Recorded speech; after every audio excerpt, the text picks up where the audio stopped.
झारखंड विधानसभा का जो पल पूरी तरह है वो लगातार रोचक पे रोचक होता चला जा रहा है और हर एक क्षण चौंकाने वाले नतीजे सामने आते जा रहे हैं। और साथ ही में महाराष्ट्र में जहां पर बीजेपी अब निश्चित होते नजर आ रही है कि हाँ उनकी सरकार आ रही है और वो भी प्रचंड बहुमत के साथ आ रही है। नमस्कार, मैं हूं फलक सिंह और आप देखना शुरू कर चुके हैं आगाज एक्सप्रेस। और जहां की बात करें सबसे पहले महाराष्ट्र विधानसभा की, तो महाराष्ट्र विधानसभा में बीजेपी 215 से 220 सीटें लेते हुए नजर आ रही है। वहीं पर इंडिया गठबंधन को 65 में समेटते हुए नजर आ रही है और ये बहुत बड़ी खबर है और चौंकाने वाली भी खबर है। जहां की दावा था कि इस बार महाराष्ट्र में कड़ी टक्कर होगी, पर इस बार महाराष्ट्र में बीजेपी का वर्चस्व दिख रहा है, बीजेपी का जलवा दिख रहा है, एनडीए खेमे की ताकत दिख रही है महाराष्ट्र विधानसभा में। पर बात करें झारखंड विधानसभा की, तो झारखंड विधानसभा की जो रुख है, जो बदलाव है, वो बहुत ही अलग तरीके से बदल रही है। 50 सीटों पर इंडिया गठबंधन लीड कर रही है। जी हाँ, 50 सीटों पर इंडिया गठबंधन लीड कर रही है। वहीं एनडीए के खेमे में 28 से 29 सीटों का रुझान आ रहा है। और आपकी बड़ी खबर आ रही है कि एक सीट पर जो जीत सुनिश्चित हो गई है जेएमएम की। जी हाँ, एक सीट जो तोरपा सीट है, जेएमएम की जीत सुनिश्चित की जा चुकी है।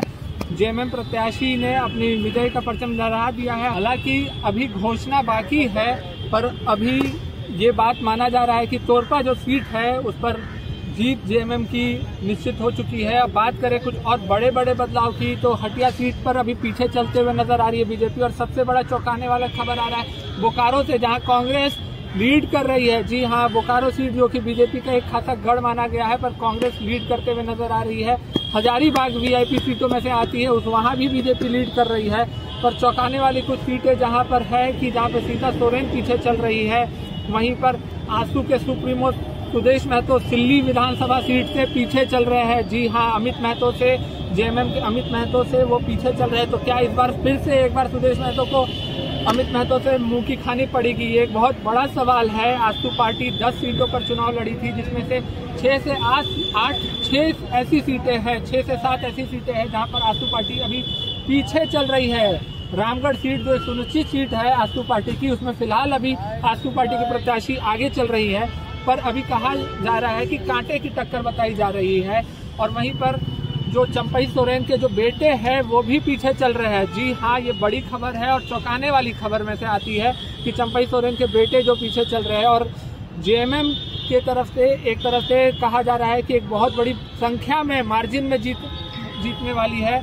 50 सीटों पर जेएमएम जहां अभी आगे चल रही है, अभी कहा कुछ नहीं जा सकता है, 28 सीटों से आंकड़ा बढ़ सकता है।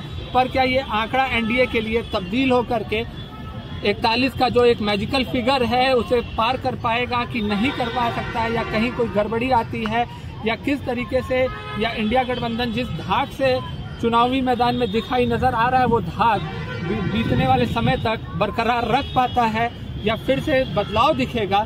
ये पल पल की खबरें हम देते रहेंगे, हर एक प्रत्याशी के बताते रहेंगे। और एक आपको अभी बता दें कि धनबाद सीट से जो प्रत्याशी है राज सिन्हा वो आगे चल रहे हैं। जी हाँ, बीजेपी के प्रत्याशी राज सिन्हा आगे चल रहे हैं। वहीं झरिया सीट से रागिनी सिंह बीजेपी के प्रत्याशी आगे चल रही है। पूर्णिमा सिंह से वो हारी थी 2019 का चुनाव, पर इस बार पूर्णिमा सिंह पीछे नजर आते हुए दिख रही है और रागिनी सिंह बाजी मारते हुए नजर आ रही है। हर एक बड़े बड़े सीटों की, हॉट सीटों की जानकारी और झारखंड विधानसभा की और साथ ही साथ महाराष्ट्र विधानसभा की पल पल की जानकारी आपको हम देते रहेंगे। तब तक के लिए जुड़े रहे हमारे साथ, देखते रहे आगाज एक्सप्रेस। धन्यवाद।